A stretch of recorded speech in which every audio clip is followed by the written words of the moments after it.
प्राचीन समय की बात है। एक नगर में एक बड़ा व्यापारी रहता था। वह जहाज़ों में माल लाद कर दूसरे देश में भेजा करता था। वह जिस प्रकार अधिक धन कमाता था उसी प्रकार जी खोल कर उद्यान भी करता था। परंतु उसकी पत्नी अत्यंत कंजूस थी। वह किसी को एक दमड़ी भी नहीं देने देती थी। एक बार सेठ जब दूसरे देश में व्यापार करने गया तो पीछे से बृहस्पति देव ने साधु वेश में उसकी पत्नी से भिक्षा मांगी। व्यापारी की पत्नी बृहस्पति देव से बोली, हे साधु महाराज, मैं इस दान और पुण्य से तंग आ गई हूँ। आप कोई ऐसा उपाय बताइए जिससे मेरा सारा धन नष्ट हो जाए और मैं आराम से रह सकूं।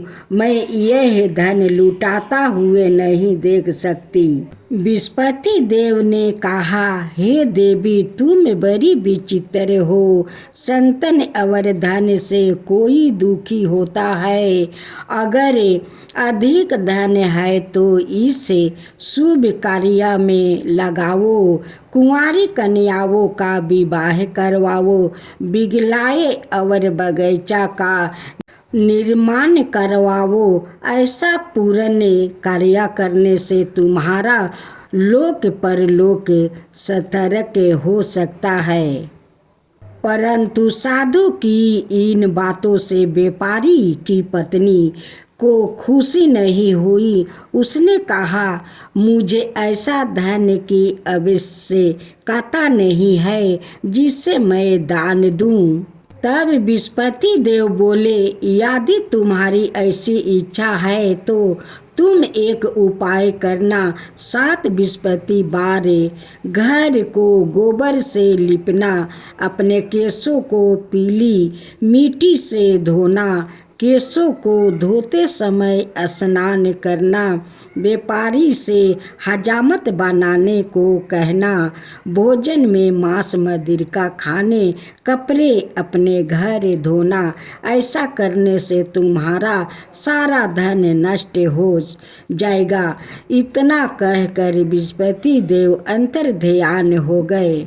व्यापारी की पत्नी ने बृहस्पति देव के कहे अनुसार 7 बृहस्पतिवार वैसे ही करने का निश्चय किया। केवल 3 बृहस्पतिवार बीते थे कि उसी समस्त धन संपत्ति नष्ट हो गई और वह परलोक सिधार गई। जब व्यापारी आपस आया तो उसने देखा कि उसका सब कुछ नष्ट हो चुका है। उस व्यापारी ने अपनी पुत्री को संताना दी और दूसरे नगर में जाकर बस गया। वह वहाँ जंगल से लकड़ी काट कर लाता और शहर में बेचता। इस तरह वह अपनी जीवन व्यतीत करने लगे। एक दिन उसकी पुत्री ने दही खाने की इच्छा प्रकट की, लेकिन व्यापारी के पास दही खरीदने के पैसा नहीं थे। वह अपनी पुत्री को आश्वासन देकर जंगल में लकड़ी काटने चला गया।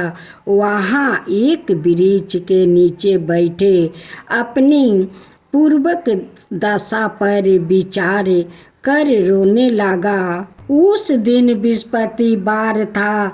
तभी वहाँ बृहस्पति देव साधु का रूप में सेठ का पास आया और बोले, हे मनुष्य, तू इस जंगल में किस चिंता में बैठा है? तब व्यापारी बोला, हे महाराज, आप सब कुछ जानते हैं। इतना कहकर व्यापारी अपनी कहानी सुनाकर रो पड़ा। बृहस्पति देव बोले, देखो बेटा, तुम्हारी पत्नी ने बृहस्पति देव का अपमान किया है। इसी कारण तुम्हारा यह हालत हुआ है। लेकिन अब तुम किसी प्रकार की चिंता मत करो। तुम गुरुवार के दिन बृहस्पति देव का पाठ करो। 2 पैसे के चाना और गुड़ को लेकर जल के लोटे में शक्कर डालकर वह अमृत और प्रसाद अपने परिवार के सदस्यों और कथा सुनने वालों में बांट दो। सवाए भी प्रसाद और चनामृत लो। भगवान तुम्हारा अवश्य कल्याण करेंगे। साधु की बात सुनकर व्यापारी बोला, महाराज, मुझे तो इतना भी नहीं बचता कि मैं अपनी पुत्री को दही लाकर दे सकूं। इस पर साधु जी बोले, तुम लकड़ियों शहर में बेचने जाना। तुम्हें लकड़ियों के दाम में पहले से चौगुने मिलेंगे, जिससे तुम्हारा सारा कार्य सिद्ध हो जाएंगे। उसने लकड़ियाँ काटी और शहर में बेचने के लिए चल पड़ा। उसकी लकड़ियाँ अच्छे दाम में बिक गई, जिससे उसने अपने पुत्री को लिए दही लाई और गुरुवार के कथा हेतु चाना और गुड़ लियाकर कथा की और प्रसाद बांट कर सवाए भी खाया। उसी दिन से उसकी सभी कठिनाइयों दूर होने लगी। परंतु अगले बृहस्पतिवार को वह कथा करना भूल गया। अगले दिन वहाँ के राजा ने एक बड़े जगों का आयोजन कर पूरा नगर के लोग के लिए भोजन का आयोजन किया। राजा की आज्ञा अनुसार पूरा नगर राजा के महल में भोजन करने गया। लेकिन व्यापारी वह उसकी पुत्री तनिक विलंब से पहुंचा।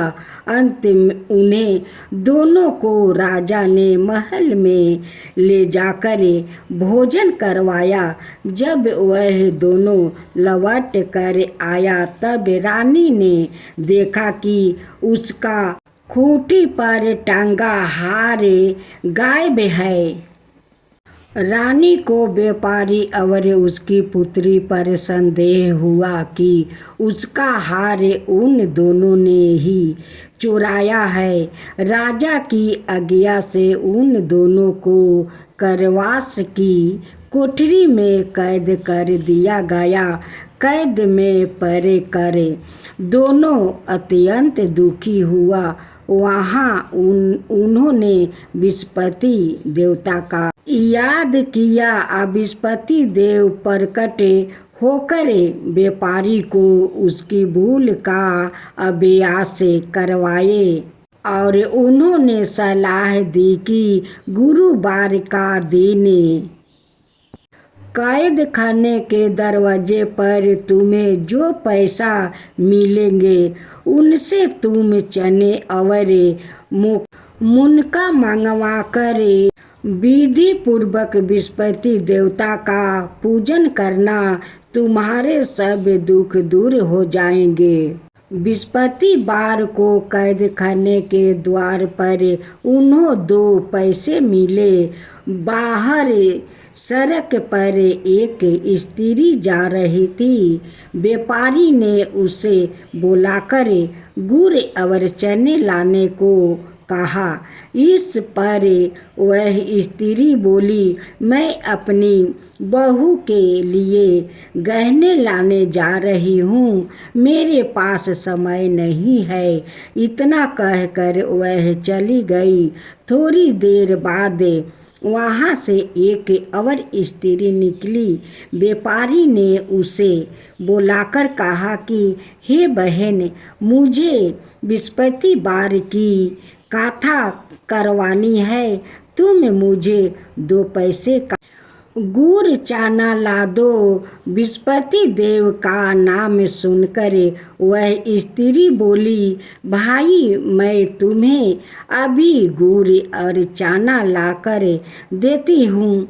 मेरा एकलौता पुत्र मर गया है, मैं उसके लिए कफन लेने जा रही थी, लेकिन मैं पहले तुम्हारा काम कर दूंगी, उसके बाद अपने पुत्र के लिए कफन लाऊंगी। वह स्त्री बाजार से व्यापारी के लिए गुड़ चना ले आई और सवाए भी विस्पति देव की कथा सुनी। कथा के समझते होने पर वह स्त्री कफन लेकर अपने घर आई। घर पर लोग उसके पुत्र की लाश को राम नाम सत्य है कहते हुए शमशान ले जाने की तैयारी कर रहे थे। स्त्री बोली, मुझे अपने लड़के का मुख देख लेने दो। अपने पुत्र का मुख देख कर उस स्त्री ने उसके मुंह पर प्रसाद और चनामृत डाला। प्रसाद और चनामृत के प्रभाव से वह पुनर्जीवित हो गया। पहली स्त्री जिसने विस्पति देव का निरादर किया था, वह जब अपने पुत्र के विवाह हेतु पुत्र वधू के लिए गहने लेकर लौटी और जैसे ही उसका पुत्र घोड़ी पर बैठकर निकला, वैसे ही घोड़ी ने ऐसी उछाल मारी कि वह घोड़ी से गिरकर मर गया। यह स्त्री देखकर रो रो कर विस्पति देव से क्षमा अर्चना करने लगी। उस स्त्री की अर्चना से विस्पति देव साधु भेष में वहाँ पहुँच कर कहने लगे, देवी तुम्हें अधिक विलाप करने की आवश्यकता नहीं है। यह विस्पति देव का अनादर करने के कारण हुआ है। तुम आपस जाकर मेरे भक्त से क्षमा मांगकर कथा सुनो, तब ही तुम्हारी मनोकामना पूर्ण होगी। जेल में जाकर उस स्त्री ने व्यापारी से माफ़ी मांगी और कथा सुनी। कथा के उपरांत वहाँ प्रसाद और चनामृत लेकर अपने घर आपस गई। घर आकर उसने चनामृत अपना मृतक पुत्र के मुख में डाला। चनामृत के प्रभाव से उसका पुत्र भी जीवित हो उठा। उसी रात विस्पति देव राजा के सपने में आए और बोले, हे राजन, तूने जिस व्यापारी और उसके पुत्री को जेल में कैद कर रखा है, वह बिल्कुल निर्दोष है। तुम्हारी रानी का हार ओ दिन निकला तो राजा रानी ने हार खूंटी पर लटका हुआ देखा। राजा ने उस व्यापारी और उसकी पुत्री को रिहाई कर दिया और उन्हें आधा राज्य देकर उसकी पुत्री का विवाह उचित कुल में करवाया।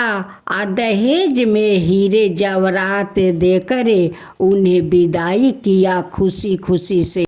हे विस्पति देव, जैसे आप उस व्यापारी को फिर से खुशियाँ लौटा दिए, वैसे ही सबका ऊपर कृपा कीजिए, सबका ऊपर कृपा कीजिए।